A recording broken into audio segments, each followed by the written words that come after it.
বড় নেতা, আপনার ছেলের এত বড় শোক, আপনি যে কীভাবে যে সামাল দিচ্ছেন এটা আমরা তো নিজেরা বুঝতে পারছি।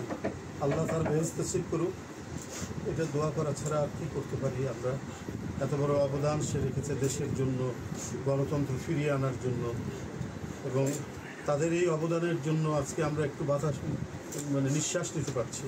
সারা বাংলাদেশকে লাশের দেশে পরিণত করে শিশু, কিশোর, তরুণ এদের রক্ত পান করে শেখ হাসিনা আবারও মনে করেছিলেন টিকে থাকতে, কিন্তু একের পর এক নিজেদের আত্মদান, নিজেদের আত্মহুতি দিয়ে যেভাবে ছাত্র জনতা শেখ হাসিনাকে ঘিরে ধরছিল, প্রথম দিকে শেখ হাসিনা ওটা টেরই পায়নি।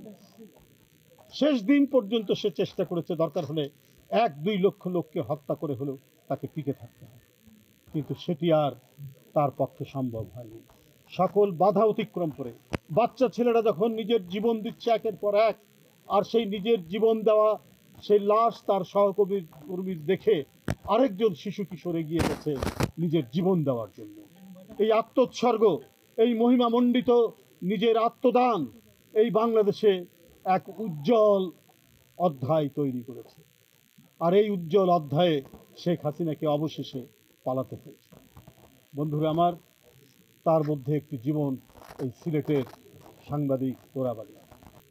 এই আত্মদান তো বৃথা যাবে না, এই আত্মদান তো বৃথা যেতে পারে না।